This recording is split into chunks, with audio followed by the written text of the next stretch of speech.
एक महसूस की ख्वाहिश। रवि और प्रेरणा की छोटी सी प्यारी सी गृहस्थी थी। शादी को 6 साल हो गए थे। मधुर संबंध और प्रगाढ़ हो रहे थे। अनंत 2 साल का हो गया था। अब एक और मेहमान बस 4-5 महीनों में आने वाला था। खुशी खुशी जीवन की बगिया महक रही थी। रवि प्रेरणा का बहुत ख्याल रखता था। प्रेरणा ने भी जीवन के हर एक पल में रवि को हद से ज्यादा प्यार किया। शादी के 5 साल बाद भी यूं लगता कि जैसे अब भी दोनों प्यार में हैं और जल्द से जल्द एक दूसरे के जीवन साथी बनना चाहते हों। रिश्तेदारों और करीबी दोस्तों के अलावा शायद ही कोई समझ पाता था कि दोनों पति पत्नी हैं। हाँ, अनंत के कारण भले ही अंदाज लगा लेते थे, वरना नहीं। यूं तो रवि और प्रेरणा की शादी अरेंज मैरिज की तरह हुई, मगर सच यही था कि दोनों एक दूसरे को शादी से 3 वर्ष पहले से जानते थे और एक दूसरे को पसंद करते थे। दिल में एक दूसरे को जगह दी तो फिर कोई और दिल में ना आया। दुनिया एक दूसरे के दिल में ही बसा ली सदा के लिए। सबके लिए एक नियत वक्त आता है और इन दोनों के जीवन में भी वो नियत खूबसूरत वक्त आया जब माता पिता समाज ने इन्हें पति पत्नी के बंधन में बांध दिया। जीवन आगे बढ़ा और प्यार भी। रवि और प्रेरणा के बीच हर तरह की बात होती। अमूमन पति पत्नी बनने के बाद ज्यादातर जोड़ों के बीच बहुत सारी बातें खत्म हो जाती है, मसलन राजनीति, खेलकूद, देश दुनिया, साइंस, करियर, हंसी मजाक आदि आदि। पर इनके बीच सब कुछ पहले जैसा था। हंसी मजाक, ठिठोली, वाद विवाद, एक दूसरे की टांग खिंचाए, एक दूसरे को खास बातों पे सलाह देना लेना, साथ घूमना फिरना, एक ही प्लेट में खाना, एक दूसरे का इंतजार करना आदि सब कुछ बहुत प्यारा था रवि और प्रेरणा के बीच। ऐसा नहीं कि रवि और प्रेरणा के झगड़े ना होते थे, मगर वैसे ही जैसे दोस्त लड़ते झगड़ते मुंह फुलाते और आखिर में वही होता, चलो छोड़ो ना यार, जाने दो ना, सॉरी बाबा, माफ कर दो ना, गलती हो गई, और दोनों एक दूसरे को गले लगा लेते। सब कुछ अच्छा चल रहा था, कहीं कोई कमी ना थी। जीवन बगिया प्यार से सराबोर थी। फिर भी जाने क्यों कभी कभी प्रेरणा उदास हो जाती, पर अगले ही क्षण अपनी उदासी झटक कर मुस्कुरा देती। रवि कभी शायद ही उसके उदास पल देख पाता और कभी दिख भी जाता तो प्रेरणा कहती कुछ नहीं, यूं ही। अनंत के साथ दोनों के जीवन और निरंतर करियर की प्रगति से दोनों इतने खुश थे कि कई लोगों के मन में ईर्ष्या भी पैदा हो जाती। हालांकि रवि और प्रेरणा के बीच भी कई सारे अंतर थे जो किसी भी युगल में होना स्वाभाविक है, क्योंकि दो अलग अलग परिवार, परिवेश और अलग शहर के लोग एक हो भी नहीं सकते। परंतु दोनों ने एक दूसरे के साथ बड़ी सहजता से हर तरह का तारतम्य बिठा लिया था। प्रेम चीज ही ऐसी है जो स्व का त्याग कर दूसरे को खुश रखने की कला सिखा ही देती है। मगर इन सब बातों के बीच एक ऐसी बात थी, एक ऐसी आदत रवि की जो प्रेरणा कभी भी दिल से एक्सेप्ट नहीं कर सकी, हालांकि उसने कोशिश बहुत की। उसने कई बार रवि से कहा भी, बहुत मिन्नतें भी की, कि प्लीज इस आदत को छोड़ दो, ये हमारी प्यारी गृहस्थी, हमारे रिश्ते, हमारे अगाध प्यार के बीच एक दाग है। कहते कहते तो अब 6 साल बीतने को थे। रवि ने जाने उस आदत को खुद त्यागना ना चाहा या उससे हुआ नहीं ये पता नहीं, जबकि कहते हैं कि दुनिया में जिंदगी और मौत के अलावा बाकी सब कुछ संभव है। खैर, वक्त बीतता रहा, प्रेरणा ने अपने मन को ही समझा लिए। उसको याद आता कि सभी बड़े बुजुर्ग और बुद्धिजीवी लोगों का कहना है कि इस संसार में ऐसा कोई नहीं जिसको जीवन की संपूर्ण खुशियां मिल जाए।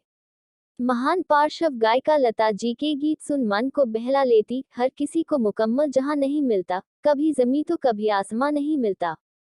वो सोचती कोई बात नहीं, दुनिया में तो लोगों को ना जाने कितने गम हैं। मैं तो संसार की खुशकिस्मत लड़की हूँ जो रवि जैसा जीवन साथी है मेरा। यही सोच मन में उठती एक हल्की सी कसक को खुद अपने ही विचारों से रगड़कर मिटा देती। मधुर पल और मधुर हो गए थे। नन्हे मेहमान के आगमन में बस 2 महीने की देरी थी। रवि जल्दी घर आता, प्रेरणा को बहुत बहुत प्यार देता। अनंत भी खुश था क्योंकि उसको बताया गया कि मम्मी तुम्हारे लिए जल्दी ही एक बहुत ही सुंदर गुड्डा या गुड़िया लेने जाएंगी जो तुम्हारे साथ खेलेगा भी, दौड़ेगा भी और बातें भी करेगा। अनंत को गोद में लिए रवि प्रेरणा के साथ बैठ घंटों दुनिया जहान की बातें करता। प्रेरणा हर वक्त खुश थी, पर कभी कभी अनायास पूछ बैठती, रवि तुम सच में अपनी आदत नहीं छोड़ सकते? रवि उसके हाथ थाम फिर वही बात दोहरा देता जो पिछले 6 साल से कह रहा था, बस तो 4 दिन दे दो मुझे। सच कहता हूँ, इस बार पक्का तुम्हें शिकायत का मौका नहीं दूंगा। प्रेरणा कसक भरी मुस्कान के साथ सर हिला देती। ओके प्लीज, इस बार जरूर। रवि प्यार से प्रेरणा के माथे को चूम लेता, कभी गालों पर थपकी देकर कहता, इस बार पक्का प्रॉमिस। बात फिर खत्म हो जाती। एक शाम अचानक प्रेरणा का दिल बहुत किया कि आज आइसक्रीम खाने चलते हैं। वैसे भी 2-3 महीने से कहीं बाहर निकली नहीं थी। रवि ने कहा, मैं घर पे ही ले आता हूँ। प्रेरणा नहीं मानी। तीनों तैयार होकर आइसक्रीम पार्लर चले गए। आइसक्रीम खाते हुए बहुत खुश थे तीनों। होनी कुछ और लिखी गई थी जिसका समय नजदीक था। तीनों घर वापस आए। अनंत तो खेलकूद कर निढाल होकर आते ही सो गया। प्रेरणा के दिल में आज फिर एक सोई हुई ख्वाहिश जगी। उसने रवि का हाथ पकड़कर अपनी ओर प्यार से खींचते हुए कहा, रवि सुनो ना एक बात, इधर आओ तो जरा। पर रवि ने पुरानी आदत के अनुसार हाथ छुड़ाते हुए कहा, रुको प्रेरणा, बस 5 मिनट, मैं अभी आया, बस अभी तुम्हारे ही पास आकर बैठता हूँ। कहकर रवि बालकनी में चला गया और सिगरेट पीने लगा। अचानक ही प्रेरणा की तेज चीख सुनकर रवि दौड़ा। प्रेरणा वॉशरूम में लहूलुहान पड़ी थी। अब बस उसकी आंखें कुछ रह थी, पर उसके मुंह से कोई आवाज नहीं निकल रही थी। रवि के प्राण ही सूख चले। उसने घड़ी भर बिना देर किए एम्बुलेंस बुलाया और प्रेरणा को कुछ ही पल में हॉस्पिटल पहुंचाया गया। तत्काल इलाज शुरू हुआ। रवि तब तक अपने माता पिता और प्रेरणा के घर वालों को भी खबर कर चुका था।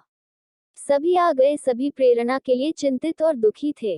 उधर अनंत घर में अकेला था। सिर्फ नौकरों के भरोसे छोटा बच्चा नहीं रह सकता, इसलिए रवि की मां को घर जाना पड़ा। इधर डॉक्टर्स प्रेरणा की कंडीशन को अब भी खतरे में बता रहे थे। बच्चा पेट में खत्म हो गया था। डॉक्टर ने ऑपरेशन कर दिया था और अब प्रेरणा को बचाने की कोशिश में जुटे थे। थोड़ी देर में अनंत को लेकर मां पुनः हॉस्पिटल आई। मां ने रवि के हाथ में एक पेपर देते हुए कहा, ये तकिए के नीचे रखा था, शायद। अनंत के हाथ में खेलते हुए आ गया। कोई जरूरी चीज हो शायद, ये सोच में लेते आई। मां पढ़ना नहीं जानती थी, सो रवि पढ़ने लगा। उसने पहचान लिया, ये प्रेरणा की लिखावट थी और जगह जगह स्याही ऐसे बिखरे हुए थे कि लग रहा था उसने रोते रोते ही ये सब लिखा है। अरे ये तो अभी शाम को लिखा है उसने। क्योंकि प्रेरणा की आदत सभी जानते हैं, वो कुछ भी लिखती है तो उस पे अपने साइन करके नीचे तारीख और समय भी लिखती है। मतलब कि जब रवि थोड़ी देर के लिए सिगरेट पीने बालकनी में गया था तभी प्रेरणा ने ये लिखा था। रवि पढ़ने लगा, पता है रवि, जब प्यार में हम दोनों सराबोर हुए थे पहली बार, जब हम पहली बार अपने अपने दिल की बात एक दूसरे से कहने को मिले थे, जो शायद हमारे प्यार की पहली ही शाम थी, उस दिन हमने समंदर किनारे बने उस कॉफी होम में समंदर की लहरों को साक्षी करके एक दूसरे से पूछा था कि हम एक दूसरे को ऐसा क्या दे सकते हैं जो सच में बहुत नायाब हो। मैंने कहा, पहले आप कहो रवि। याद है रवि आपने क्या कहा था? आपको तो शायद याद ही नहीं है, लेकिन मैं एक पल भी नहीं भूली। आप ही ने कहा था रवि कि मैं तुम्हारे सांसों से अपनी सांसों को जोड़ना चाहता हूँ, बोलो दोगी मुझे ये तोहफा। मैंने आपकी आंखों में प्यार की सच्चाई देखी थी, उस एक पल में मैंने आपके साथ अपना पूरा जीवन देख लिया था। ऐसे तोहफे आप मांगेंगे ये कल्पना तो नहीं की थी, लेकिन आपकी इस ख्वाहिश ने ही मुझे भी ये ख्वाहिश दे दी कि मैं आपकी ये इच्छा जरूर पूरी कर दूं। दिल में तो आया था कि अभी ही पूरी कर दूं, पर मैं शादी के बाद आपकी ये इच्छा जरूर पूरी करूंगी, मैंने सोच लिया था। लेकिन साथ ही ये भी था कि मुझे आपकी सिगरेट बर्दाश्त ना थी।